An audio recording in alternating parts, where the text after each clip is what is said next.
Rahayu, rahayu, rahayu, rahayu sagunging dumadi. Pemirsa dimanapun Anda berada, ketemu kembali dengan Gilamu Putro. Salam budaya warisan Nusantara. Pemirsa, di kesempatan ini saya akan melanjutkan keterangan-keterangan saya tentang ajaran leluhur Kapitayan. Di keterangan yang lalu sudah dijelaskan tentang hasto ugeman Kapitayan, yaitu 8 yang harus dipegang teguh oleh orang-orang Kapitayan. Sudah dibahas, bahkan video yang kemarin khusus membahas kepercayaan yang keempat, yaitu percaya anane sukma sejati. Untuk kali ini pembahasannya adalah menjelaskan tentang hal-hal yang terkait dengan aplikasi kepercayaan, yaitu dosa dharma laku utama. Dosa dharma laku utama, dosa itu adalah 10, dharma itu adalah perilaku yang baik, laku utama artinya tingkah laku yang utama.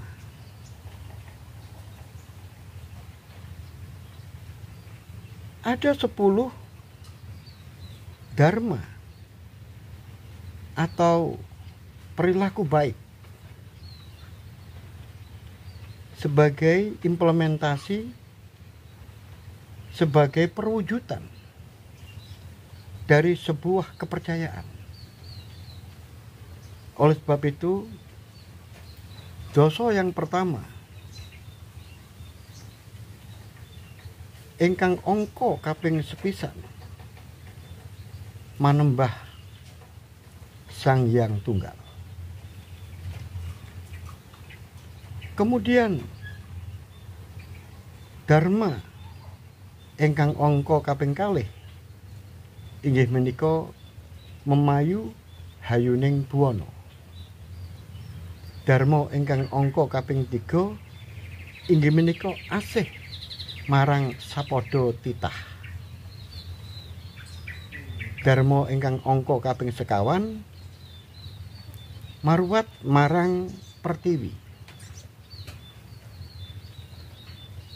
Dharma ingkang angka kaping gangsal bekti marang wong tuwa. Dharma ingkang angka kaping 6 inggih menika manekung mbabar jati diri. Dharma ingkang angka kaping 7 rukun agawe santosa. Dharma ingkang angka kaping 8 inggih menika mulat sarira hangrasa wani. Dharma ingkang angka kaping 9 inggih menika hambek paramarta. Lan dharma ingkang angka kaping 11 inggih menika satriya panandita. Pemirsa dimanapun Anda berada, kalau di bahasa Indonesia kan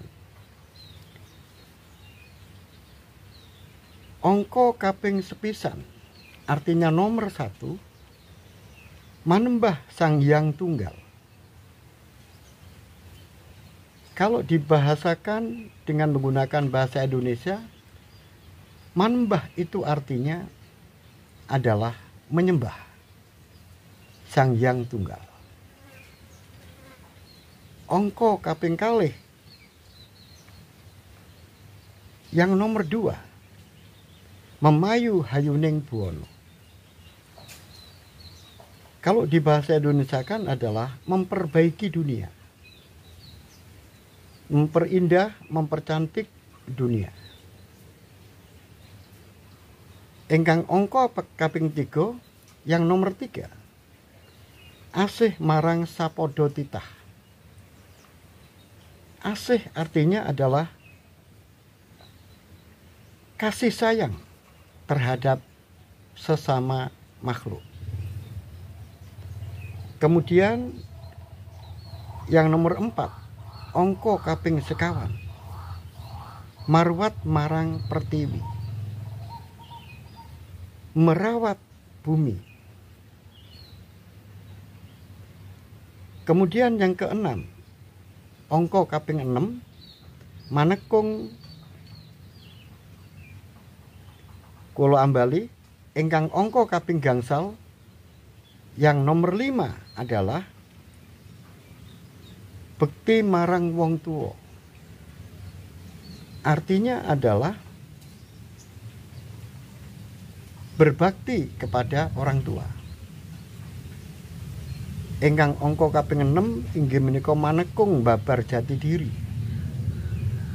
Manekung di sini adalah sungguh-sungguh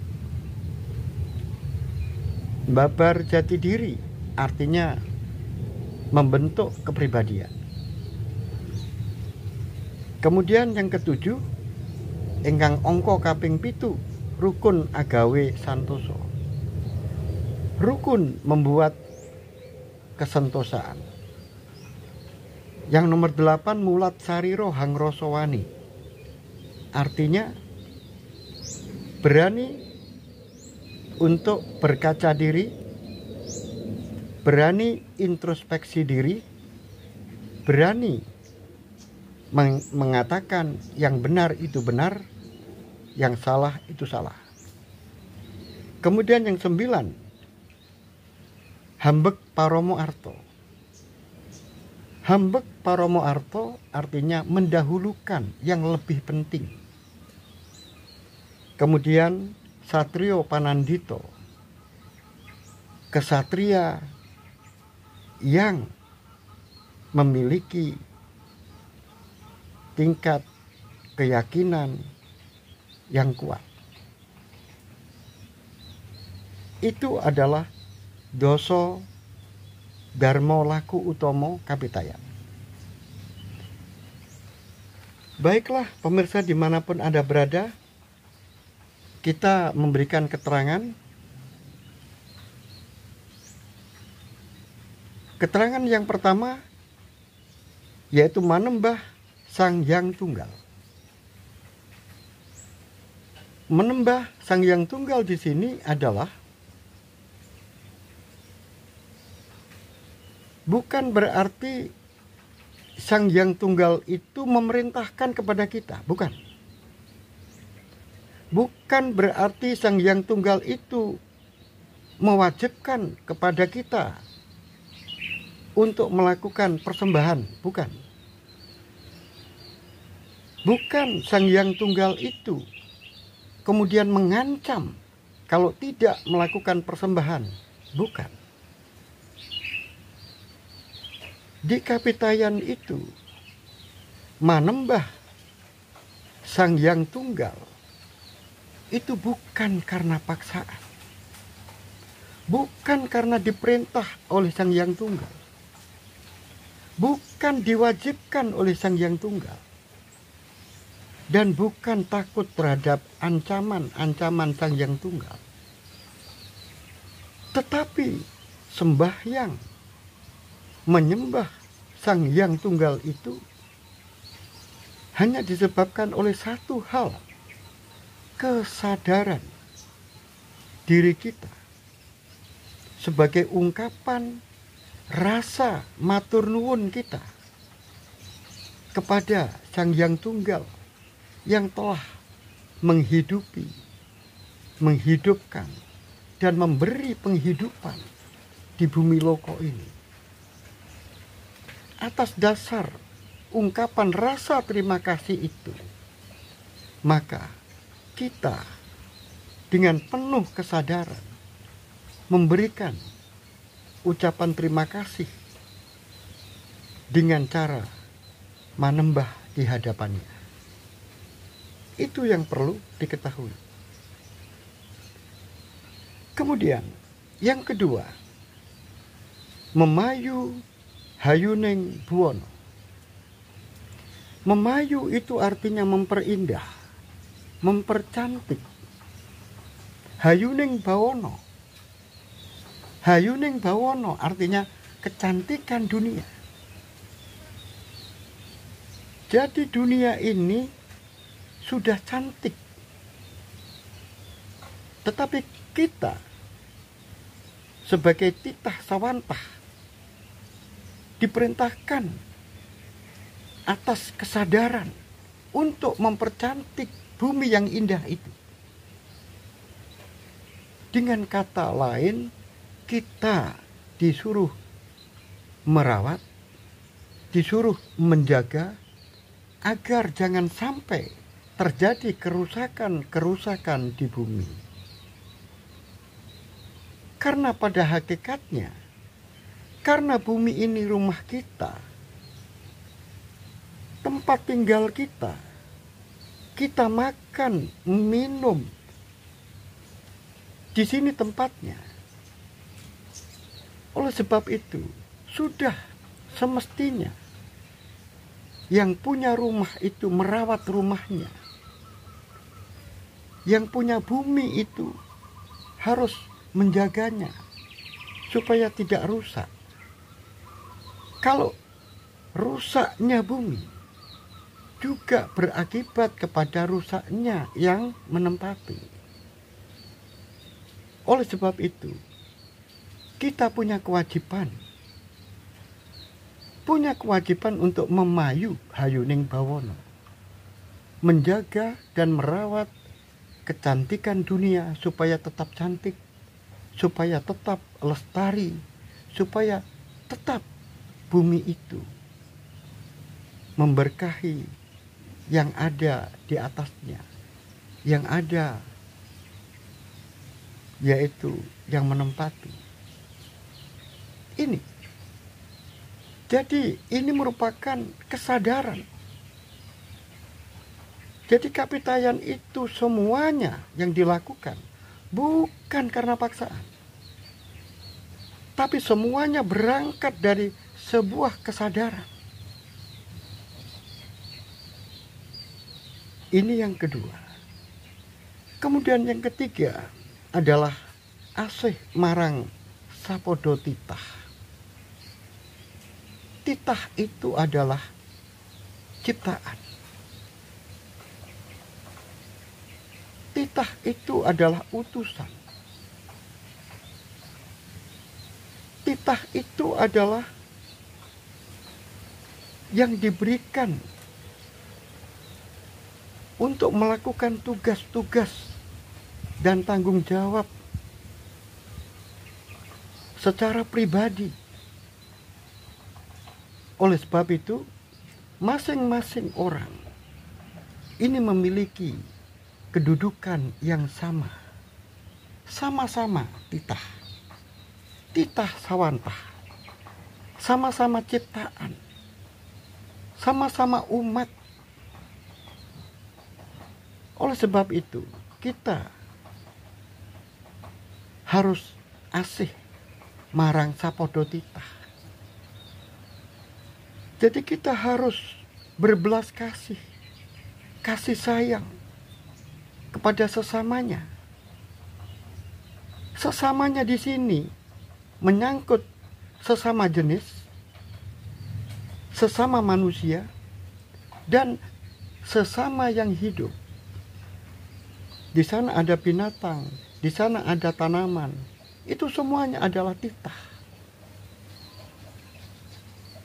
Nah, wujud dari sebuah asih marang sapodo titah artinya kita harus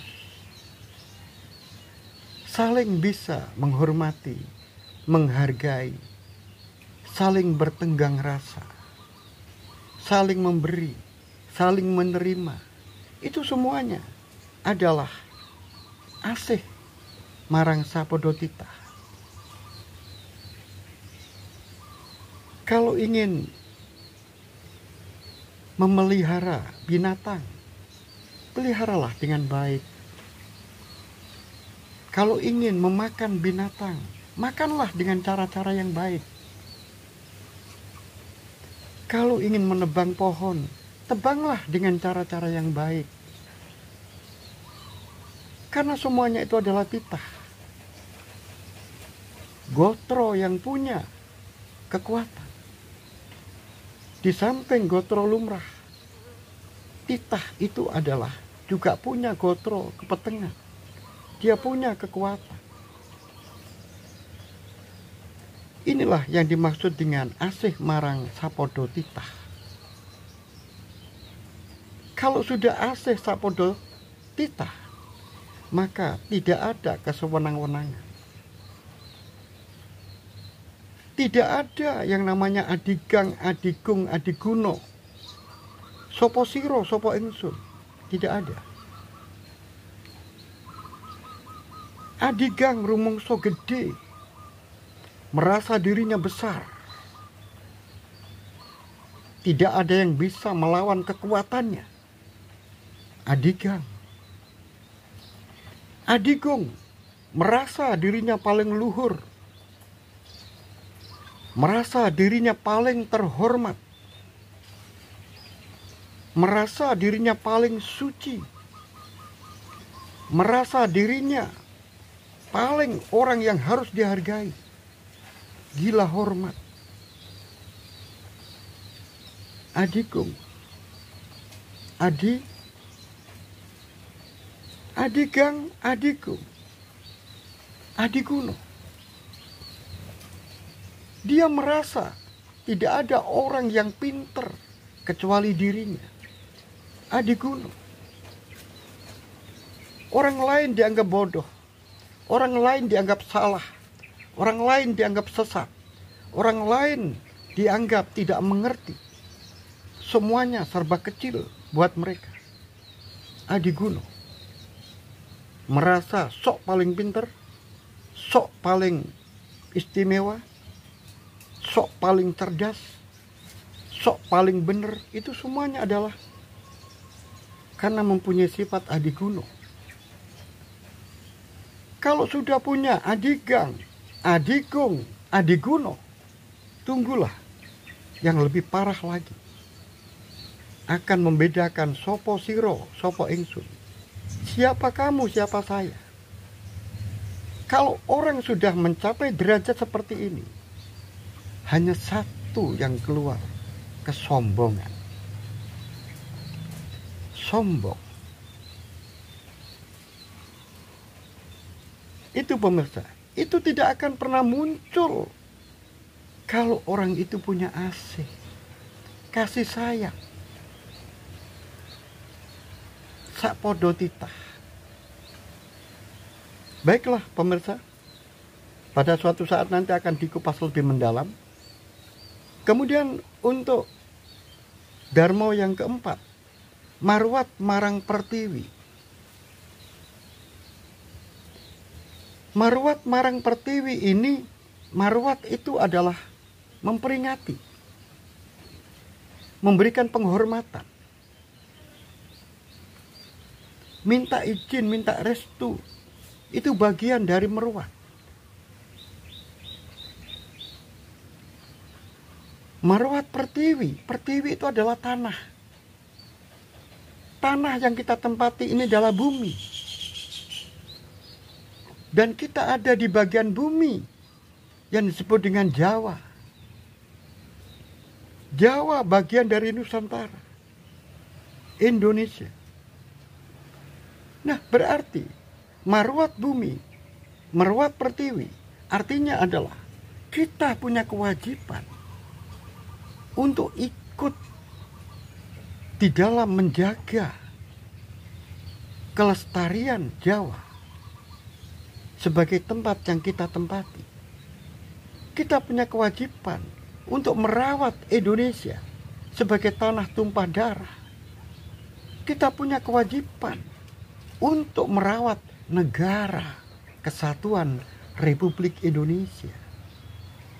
Ini merawat Pertiwi dalam cakupan yang lebih luas. Dan ada yang lebih luas lagi. Karena pertiwi itu adalah bumi. Bumi itu adalah dunia. Maka kita juga punya kewajiban untuk merawat, menjaga, yaitu dunia secara umum. Sehingga kalau nenek moyang kita, para leluhur kita yang mendirikan negara ini, kemudian di situ dicantumkan ikut serta melestarikan dunia, perdamaian, sehingga damai dunia ini, ikut serta menjaga kedamaian dunia. Ini wujud dari merawat bumi, merawat pertiwi. Nah, itu kalau secara luas. Kemudian dalam bentuk apa? Di dalam cakupan-cakupan yang sifatnya ada di lokal. Merawat bumi ini, kita harus sadar, bumi ini adalah gotro. Gotro itu punya dua hal, yaitu gotro lumrah, wujud bumi yang bisa dilihat, diraba, dipegang. Itu semuanya adalah gotro lumrah. Sedangkan di samping itu, bumi juga punya yang namanya gotro kepetengan. Bumi ini punya daya-daya kekuatan, punya energi yang kita tidak bisa merasakan. Kita tidak bisa melihat, tapi bisa merasakan. Kita tidak merasa kalau kita ini diputar. Padahal kita diputar oleh bumi. Itu tidak kita sadari. Gerakan rotasi bumi ini juga menimbulkan energi yang luar biasa. Sehingga terjadi angin. Sehingga terjadi peristiwa-peristiwa yang semuanya itu sudah ditata, dititi oleh Sang Hyang Kang Kawoso naliko ono ing prakerti. Nah, karena bumi ini punya kekuatan secara dohiriah dan secara batiniah, maka bumi harus dirawat. Misalnya kita mengirimkan syukuran untuk selamatan agar bumi ini tetap dalam keadaan baik. Karena bumi itu sama. Kita juga gotro. Bumi juga gotro. Nah, oleh sebab itu, dengan memberikan sedekah kepada bumi, maka diharapkan bumi di dalam menjalankan tugasnya sebagai gotro juga mengalami perjalanan yang baik. Pemirsa dimanapun Anda berada, dilanjutkan pada Dharma yang kelima, bekti marang wong tuwa. Bekti di sini artinya berbakti.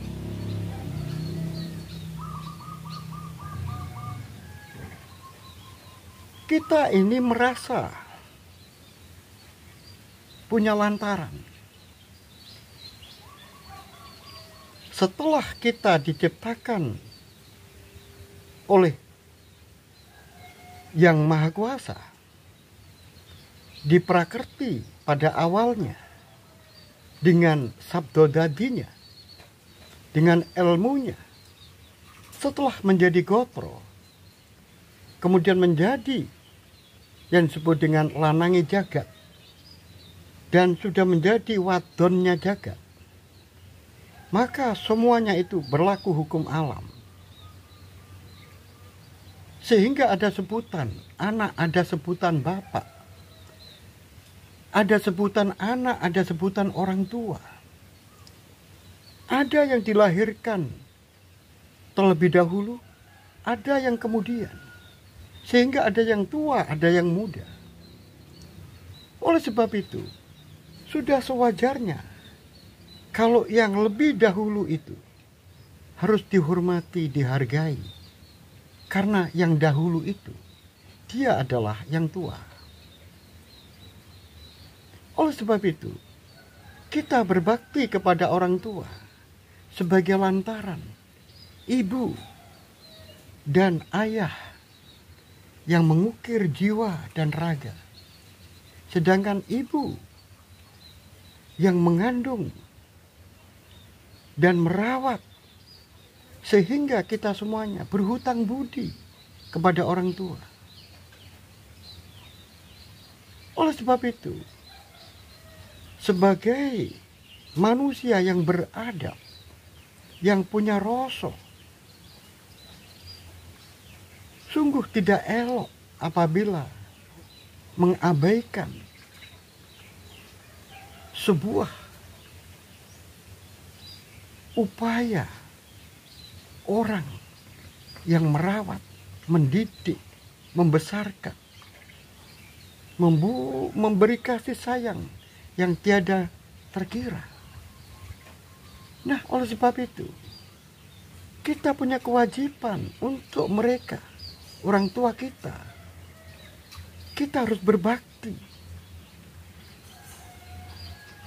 menghargai, menghormati.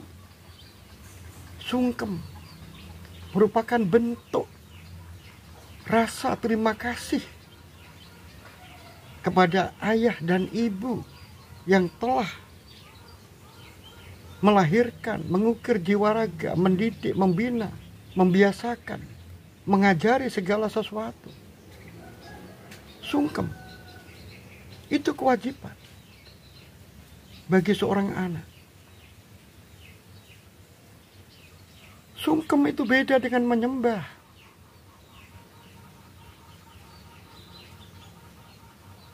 Sungkem ini adalah bentuk penghormatan sebagai rasa tanggung jawab.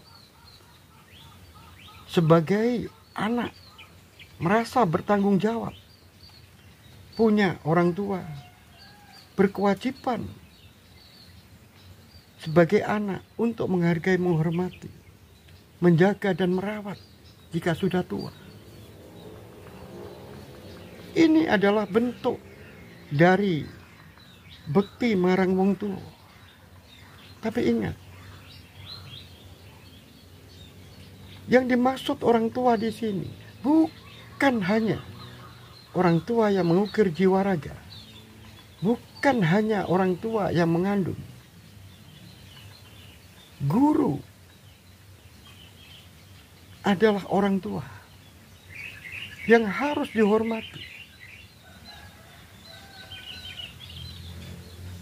juga harus disungkemi.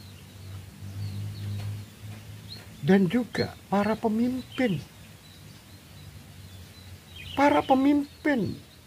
yang ada di lingkungan itu adalah orang tua, harus dihormati. Dan juga termasuk orang-orang di luar itu yang usianya lebih tua, harus kita hormati. Cuma penghormatannya berbeda. Bagaimana caranya menghormati orang tua? Dengan sungkem. Bagaimana menghormati dengan gurunya? Dengan sungkem. Tetapi bagaimana kalau dengan para pemimpin? Cukup memberikan penghormatan dan memberikan tempat yang selayaknya. Kemudian memberikan penghargaan yang sesuai. Kudu ngerti papan lan empan.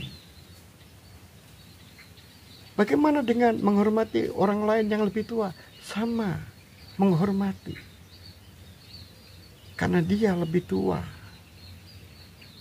Orang Jawa berbicara sesama usia dalam bahasa Jawanya sepantaran, sederajat, dengan berbicara dengan ibunya, berbicara dengan ayahnya, berbicara dengan gurunya, berbicara dengan jeragannya, beda. Berbicara dengan orang tua. Inilah yang disebut dengan tataran basa.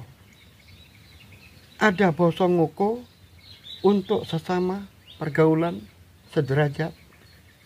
Basa kromo untuk menghargai yang tua dan yang muda kepada yang lebih tua.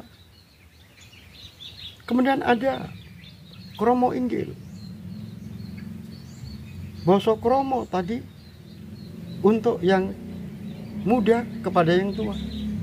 Tapi kalau kromo inggil adalah kepada mereka yang dianggap luhur derajatnya. Jangan salah paham. Katanya orang tadi sama-sama derajat, sederajat. Harus melihat realita. Di dalam realitas ada orang-orang yang punya jabatan-jabatan, kedudukan-kedudukan. Contoh realitasnya adalah kuli dan jeragan. Itu realitas. Maka kuli harus memberikan, berbicara dengan menggunakan basa kromo. Nah, kalau ada yang lebih tinggi lagi, realitanya adalah ada rakyat, ada bupati, ada menteri, ada presiden. Maka orang Jawa mengajarkan, kalau berbicara dengan beliau-beliau itu, menggunakan kromo inggil. Nun sewu panjenengan. Kalau menggunakan bahasa kromo biasa, sampean. Kalau ngoko kowe, siro. Jadi ada kowe, sampean, panjenengan. Untuk membedakan dalam arti memberikan penghargaan. Jadi di sini dilatar belakangi karena penghargaan, karena menghormati. Menghormati yang cukup sesuai dengan tempatnya. Jadi menghormati presiden dengan menghormati orang tua biasa, beda. Itulah orang Jawa. Makanya orang Jawa itu bener, harus ditambahi dengan pener. Baiklah pemirsa, dilanjutkan. Yang keenam adalah manekung babar jati diri. Manekung babar jati diri di sini dimaksudkan adalah manekung itu adalah tekun. Babar jati diri, menempa dirinya. Dalam hal apa? Segala hal. Babar jati diri, manekung. Manekung babar jati diri artinya sungguh-sungguh untuk membentuk karakter sebagai pribadi. Bersungguh-sungguh untuk membentuk jati diri. Jati diri itu adalah ciri khas manusia. Jika ada kesamaan ciri khas seperti itu, kemudian terkumpul dalam sebuah komunitas yang besar, itulah yang disebut dengan jati diri bangsa. Nah, manekung babar jati diri di sini adalah berusaha keras, tekun, belajar dengan benar, belajar dengan sungguh-sungguh, babar jati diri. Karena apa? Orang Jawa itu manekung di sini menungso sing temen.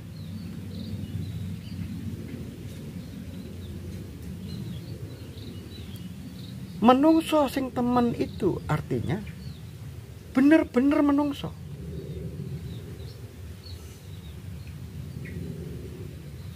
Dididik untuk menjadi orang yang temen di sini. Temen di sini itu tidak hanya sekedar jujur, lebih di atas jujur.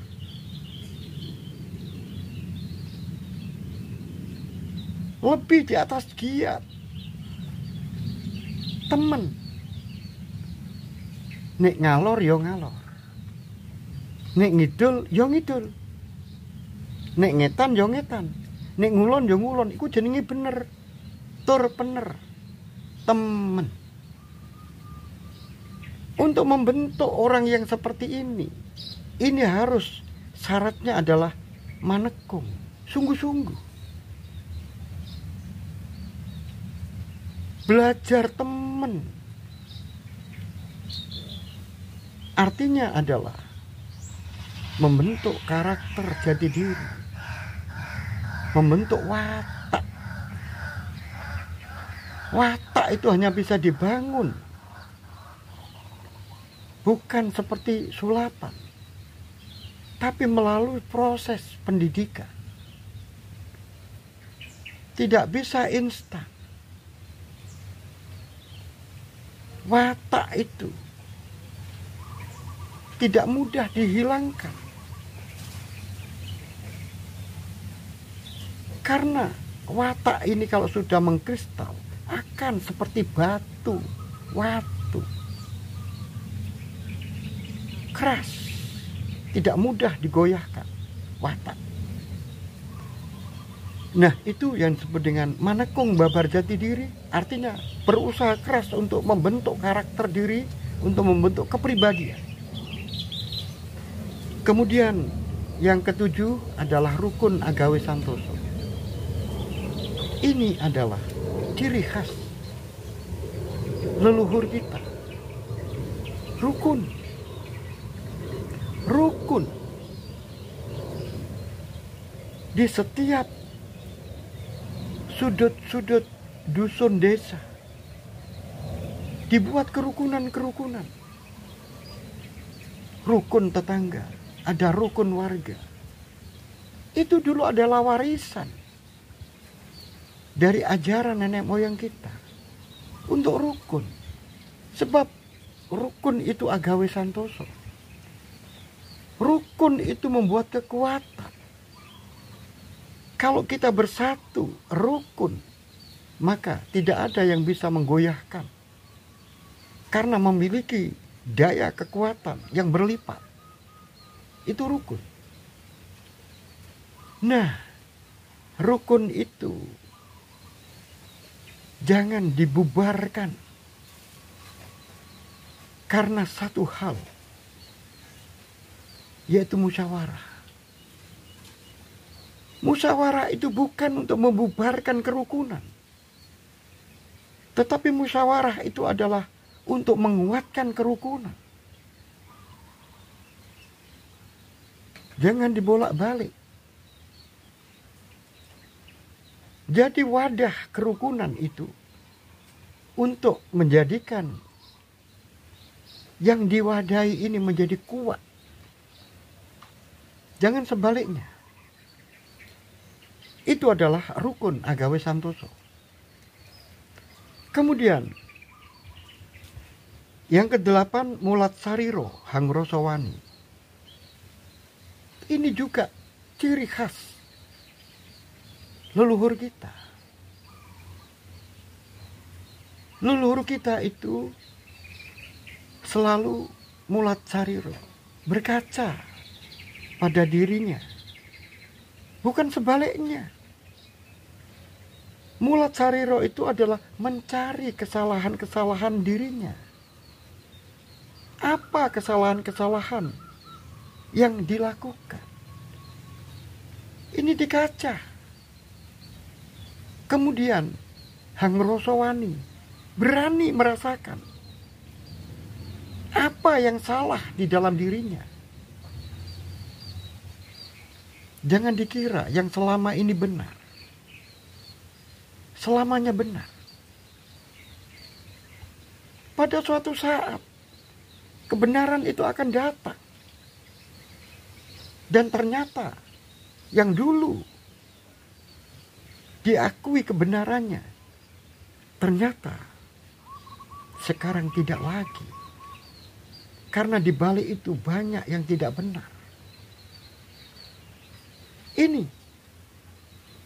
Mulatsari Rohang Rosowani introspeksi pada diri dan berani mengatakan bahwa aku salah.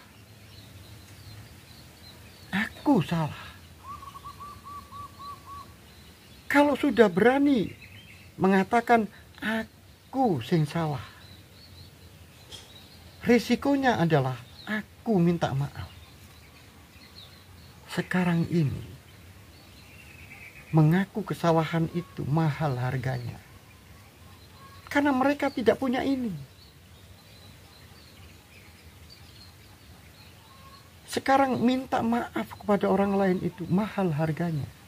Karena tidak punya ini. Coba kalau punya Mulatsari Rohang Rosowani, dia akan jujur mengatakan, berkaca pada kesalahan itu, maka dia akan minta maaf atas kesalahannya. Perkara diterima, permintaan maaf atau tidak diterima, itu bukan urusan.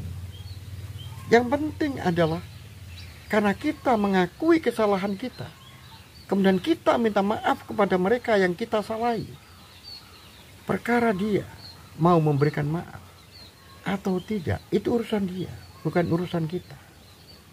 Itulah yang disebut dengan Mulatsari Rohang Rosowani. Dan untuk yang ke-9, Hambek Paromo Arto. Nah, ini penting sekali. Hambek Paromo Arto itu artinya mendahulukan yang penting. Jadi seorang pemimpin harus punya prioritas-prioritas. Sebagai pemimpin rumah tangga juga punya prioritas-prioritas.